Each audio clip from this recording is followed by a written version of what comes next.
Usulan haji cukup sekali seumur hidup menurut Menko PMK Muhadjir Effendi efektif untuk mengurangi antrean atau daftar tunggu haji. Bagaimana usulan tersebut akan dibahas di Komisi 8 DPR dan bagaimana pula respons dari asosiasi? Telah bergabung bersama kami Wakil Ketua Komisi 8 DPR RI Aceh Hasan Syadzili, bergabung juga Firman M. Nur, Ketua Umum Asosiasi Muslim Penyelenggara Haji dan Umrah Republik Indonesia atau Ampuri. Selamat malam Kang Aceh, Pak Firman. Assalamualaikum warahmatullahi wabarakatuh. Selamat malam, Waalaikumsalam warahmatullahi wabarakatuh, Mbak Waalaikumsalam Priska, warahmatullahi Pak wabarakatuh. Firman. Selamat malam. Saya ke Kang Aceh dulu. Tadi kan Kang Aceh Ya, di liputan sebelumnya menyebut ada 5 juta lebih kurang lebih ya daftar tunggu. ya, betul. Sebanyak itu dengan kuota 220.000 jemaah setiap tahunnya. Jadi Ya, wajar jika sampai puluhan tahun. Dan bagaimana wacana ini akan lebih serius lagi dibahas Kang Aceh? ya, memang pertama tentu apa yang disampaikan oleh pemerintah, terutama tadi disampaikan oleh Pak Menko PMK Profesor Muhadjir Effendi, saya kira pendapat atau usulan tersebut patut dipertimbangkan oleh kami ya. Karena kita tahu bahwa secara syariah sendiri, kewajiban untuk menjalankan ibadah haji itu memang wajibnya seumur hidup itu satu kali gitu. Ya, Lebih daripada itu saya kira mungkin bisa dikatakan sunnah ya. betul. Karena dari berbagai riwayat yang dicontohkan oleh Kangjeng Nabi Muhammad SAW, beliau mengatakan bahwa ya wajib hajinya itu sekali seumur hidup. Mhm. Nah, di Indonesia saya kira apa yang telah digariskan dari aspek syariahnya itu saya kira sekarang sangat relevan ya untuk diwacanakan sebagai kebijakan. Ya, Karena kita tahu bahwa jumlah waiting list jemaah haji kita saat ini yang reguler itu daftar tunggunya ya lebih dari 5 tahun, iya, betul. dan bahkan yang menunggunya itu bahkan ada yang sudah 40 tahun. Itu yang haji reguler. Ya, Mungkin saya kira kalau haji khusus nanti Pak Firman bisa ya, menjelaskan daftar tunggunya cukup panjang juga, rata-rata iya. sudah di atas 5 tahun. Mhm. Nah Nah, dari jadi karena itu maka saya kira tentang usulan untuk pelarangan haji lebih dari satu kali, ini momentumnya tepat jika memang seiring dengan usulan untuk melakukan revisi terhadap Undang-Undang Penyelenggaraan Haji dan Umroh ya, yang sudah masuk dalam program legislasi nasional. ya, Nah, walaupun tentu di Komisi 8 sendiri sekarang pembahasan RUU-nya sedang membahas tentang RUU tentang kesejahteraan ibu dan anak. Tetapi setelah itu nanti kita akan membahas tentang revisi undang-undang penyelenggaraan haji dan umroh. mhm. Nah, Jadi karena itu usulan ini tentu akan menjadi bahan pembahasan kita ya. ya. Karena secara eksplisit di dalam undang-undang ini memang masih memungkinkan bagi yang sudah berhaji untuk dapat berhaji kembali setelah Hmm. 10 tahun gitu ya. Jadi Oke.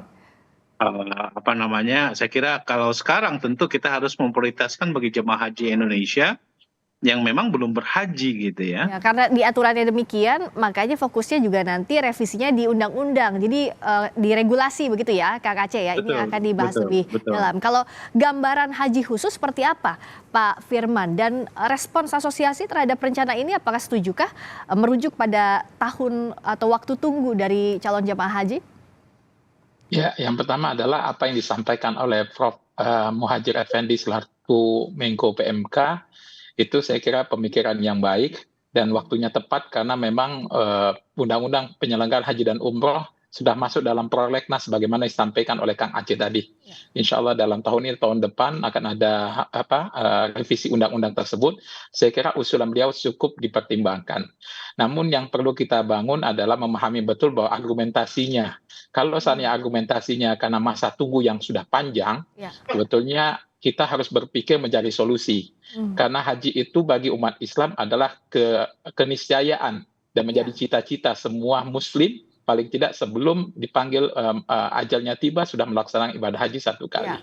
Saya kira kesadaran bersama kita untuk memberi kesempatan yang lain juga patut kita apresiasi untuk itu. Mhm. Namun kami juga ingin agar ini menjadi sebuah karena ada dalam undang-undang, kajiannya pun lebih baik betul sebagaimana dikatakan Kang Aceh, menjadi diskusi kita di DPR, dan tentu masukan masyarakat akan menjadi menguatkan argumentasi tersebut. Mhm. Karena sampai saat ini dalam undang-undang masih berlaku 10 tahun sekali. Ya. Jadi setelah 10 tahun baru bisa melaksanakan. Namun kami mengusulkan perlu ada, kalau argumentasinya adalah masa tunggu, saya kira perlu dipisahkan antara kuota haji reguler yang masa tunggunya sampai mendekati 40 tahun, Mhm. dan kuota haji khusus yang masa tunggunya hanya 5 tahun. Oke, 5 Saya kira tahun ya perlu kalau haji dibagikan. khusus ya? Ya, jadi kalau argumentasinya hanya masa tunggu, saya kira haji khusus tidak dimasukkan dalam Mmm. kategori yang tidak boleh dalam 10 tahun sekali. Mmm. Karena biasanya begini Mbak Palisa, eh, kendala kenapa haji lebih dari 1 kali sebetulnya karena memang mungkin karena berangkat di haji pertamanya tidak bersama keluarga dan pasangan. Mhm. Kemudian setelah berapa tahun pasangannya mendapatkan kuota Ya. dan dia juga mendampingin pasangan. Karena waktu terindah untuk berdoa bersama pasangan di depan Ka'bah Ya. adalah bersama istri pasangan masing-masing. Ya, Itu iya. yang selanjutnya juga kita harus pikirkan Kang Aceh, kondisi haji pada tahun 2024 nanti atau 1445 Hijriah, Saudi telah mencanangkan persiapan-persiapan. Jadi bulan Februari harus sudah selesai semuanya termasuk visa. Dan Iya, ini juga antisipasi kita mesti clear betul. iya. Karena jangan sampai nanti ada keluarga yang terpisah gara-gara ide-ide Baru persiapan kita pertama yang kali kurang ada keluarga matang. lain yang sudah pernah begitu ya, jadi terpisah pada saat Betul, baik. betul. Dan Jadi kita harap mhm, pemerintah juga memberi solusi yang paling tepat adalah untuk iya, mengurangi antrian adalah tambahan kuota. iya, Jadi itu yang paling tepat. Jadi iya, bukan mengurangi masa tunggunya atau baik, ininya karena iya, penambahan kuota. Karena Mbak Felisa, Saudi sendiri menginginkan mmm, peningkatan jumlah. Target iya, 2030 akan menjadi 10 juta. oke, Artinya 7 tahun ke depan kita akan diberi kesempatan 10 kali lebih banyak dari sekarang iya, kuota kita. baik, Kemungkinan dalam 7 tahun ke depan kuota Indonesia bisa sampai mendekati angka 1 juta. mmm, Nah, kalau sudah 1 juta yang tadi Bang Aceh sebutkan hanya 5 tahun antrian saat ini, 5 juta iya, artinya antrian tidak akan lebih menjadi 5 tahun untuk ke depan kalau iya. seandainya visi 2030 itu tercapai. Nah, Ya. Kang Aceh tadi baik sekali masukannya Pak Firman ya, soal teknisnya ini harus diperhatikan betul termasuk argumentasinya apa. Nah, soal ini bagaimana dari DPR mengantisipasinya? Ya, tentu setiap kebijakan itu kan tergantung dari kondisi objektif yang dihadapi. Kenapa kebijakan itu harus diambil gitu ya? Ya, Nah, per hari ini kondisi objektifnya adalah bahwa ada 5 juta lebih jamaah kita yang menunggu, ya. Dan itu kalau kita lihat tentu sebagian dari para jamaah tersebut adalah para lansia. ya, betul. Ya, kira-kira yang di atas 60 tahun itu jumlahnya lebih dari 1 juta.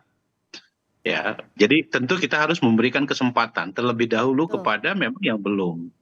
Yang kedua, jika memang terjadi perubahan kebijakan di pemerintah Arab Saudi misalnya, Ya, dengan adanya tambahan kuota, ya, tentu ini pun juga kebijakan tersebut juga bisa ditinjau ulang.